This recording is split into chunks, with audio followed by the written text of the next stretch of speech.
I will start us off. The Lattle Jarreh. The Lattle Jarreh. If I was describing the Lattle Jarreh to someone who had not had the privilege of meeting him, picking him up, and petting his soft coat, there are a few things I would want them to know. We're still recording, right? Yeah. He was a male toota, and he was a very masculine toota. In everything the Lattle Jarreh did, he emanated masculinity. He was also one of the most beautiful tootas I have ever seen in my life, particularly with his face, with his big, round, unmistakable eyes. He had one of the most beautiful toota faces you would ever see. Mom says he had a kitten face, although I disagree, because if that was the case, I probably wouldn't like it as much. This eulogy is being delivered by me, so you can't be surprised when it has a little more of my trademark straightforwardness than most speeches given at memorial services. In the spirit of such candor, I'm not going to claim that the Lattle Jarreh was the most friendly toota.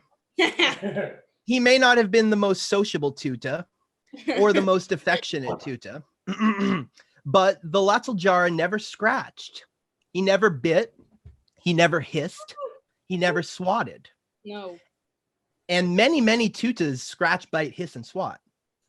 So ultimately, the Lattle Jarreh had a good heart.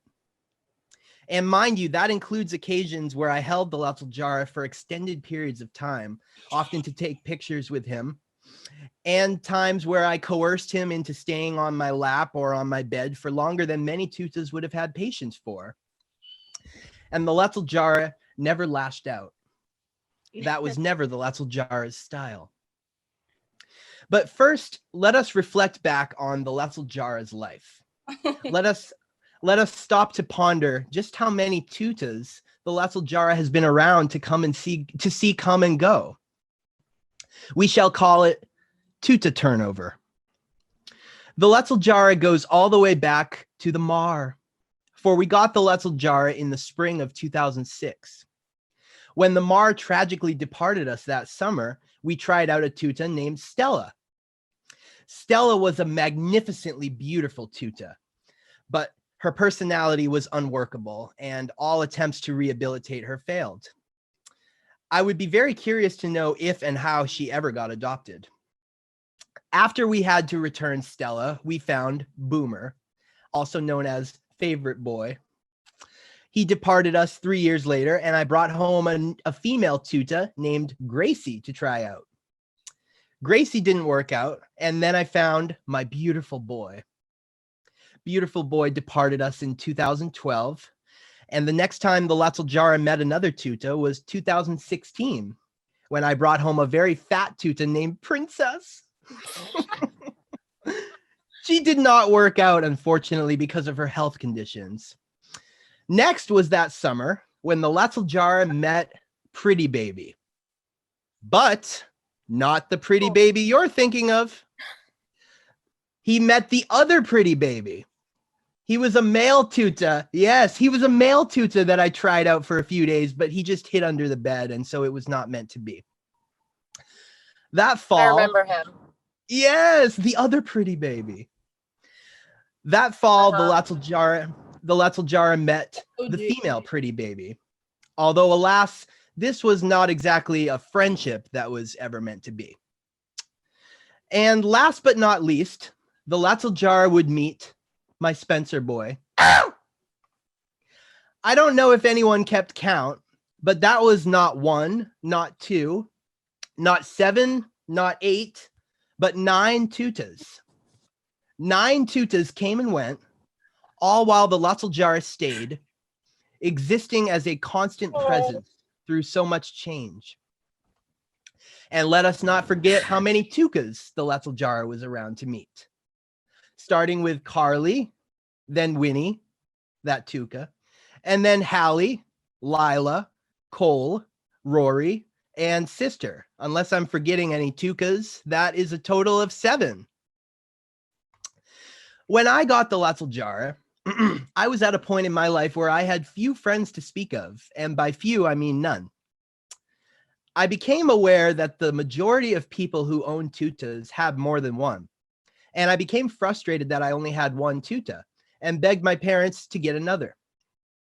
The Lattle Jarreh came in as a light in my otherwise dim life at the time. And although he would go on to bond more with Mariah and Lily, I was still so happy to have multiple tootas in my house.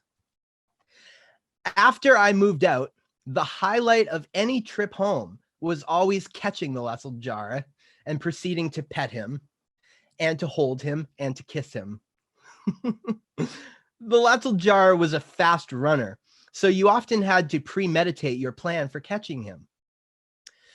One particular time, I was home for the Christmas of 2014, and I don't remember the exact logistics, but I remember Grampy was there visiting.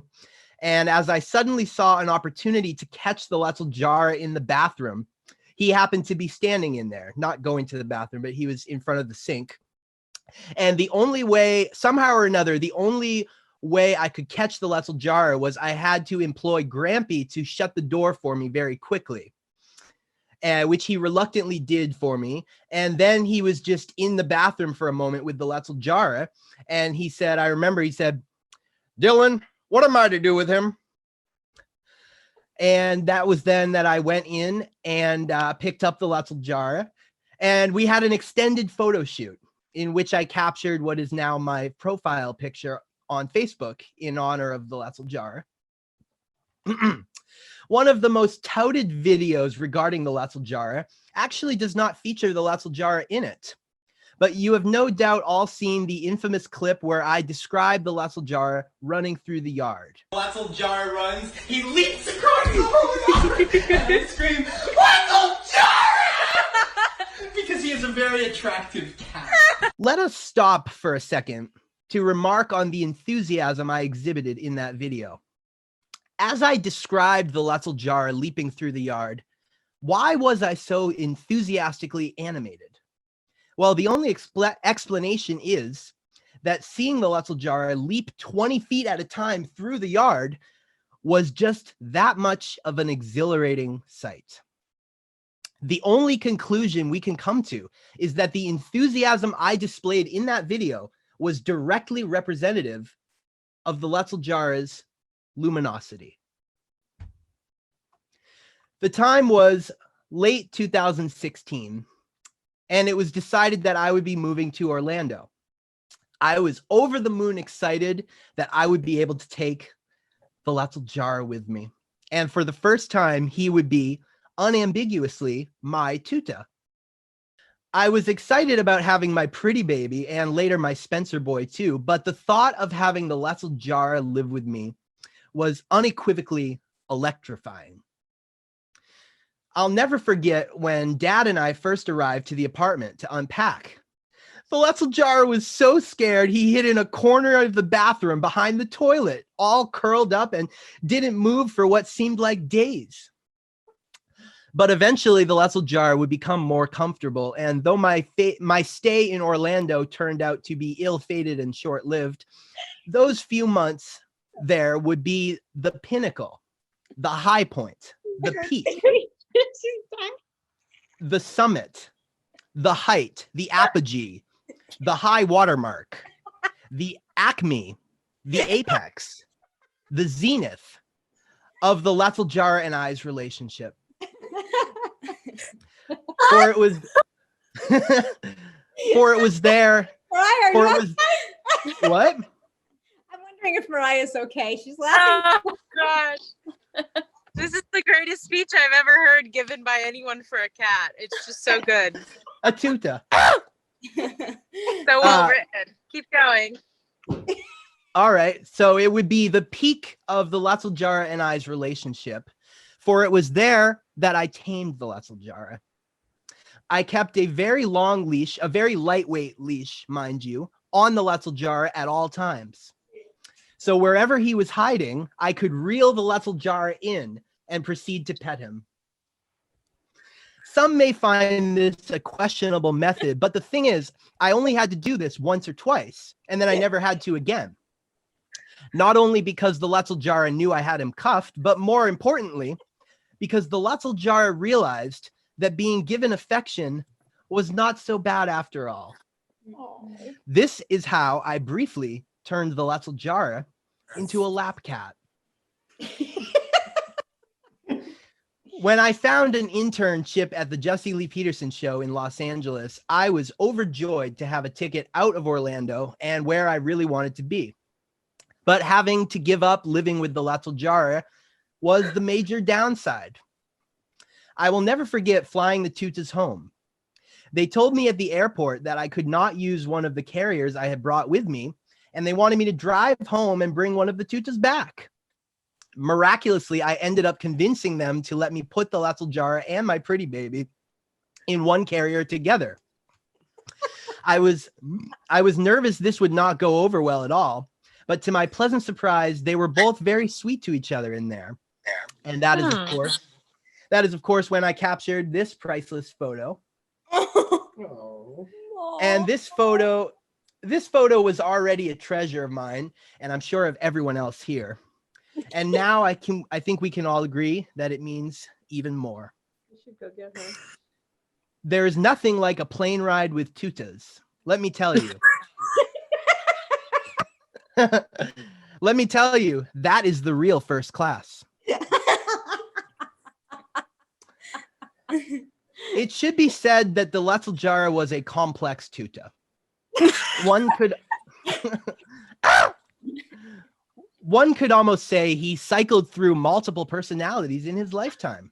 The Lattle Jarreh went through many changes and evolutions. And at different phases of his life, one could almost say he was unrecognizable from his ways before. At one point in time, he loved being outside and would rarely come home during the warmer months. And at another point in time, he never wanted to go outside. At one point in time, he was a skittish toota that was not much for human interaction of any kind. And at another point, he became best friends with Serena and was very affectionate of a toota to her. Although one thing that never changed was the Lattle Jarreh's youthful exuberance. Even as an elderly toota, the Lattle Jarreh's spirit always seemed very young. Nobody would have ever guessed that the Lattle Jarreh was a teenage toota. Another thing that never changed, the Lattle Jarreh had a stunningly attractive toota face. In fact, he was far more attractive than the average toota. And everyone loved the Lattle Jarreh. When I brought Rachel home for the first time in December 2018, hands down, what I was most looking forward to was, you guessed it, introducing her to the Lattle Jarreh. Oh. And when she met him that Christmas, she was awestruck. There is simply no other way to say it. Rachel was awestruck by his Did you read the dictionary before you made this speech? Because I've never heard so many of these words. I may have used the built-in thesaurus in Microsoft Word, but that's not important. He's always like, sources. What? I said, you have always loved a good thesaurus. Oh, yes. Very fun, especially for, with the Jewish verbal IQ. We love the thesaurus.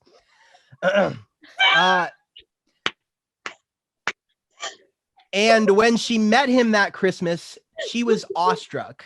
There's simply no other way to say it. Rachel was awestruck by his utter majesty. From this point on, every one of my trips home will have a gaping void in it. And that void is not being able to catch and pet the Lattle Jarreh. But let us today not wallow in sorrow, but rather let us celebrate the Lattle Jarreh's vibrant and colorful life. For the Lattle Jarreh did indeed get to live a full life, a life that many tootas would be envious of. The Lattle Jarreh pranced through this world, all the while radiating astonishing beauty. Wow. Lattle Jarreh! Never liked heard it? a more beautiful speech. I don't think there's been a eulogy better than that for an actual human, let alone a cat.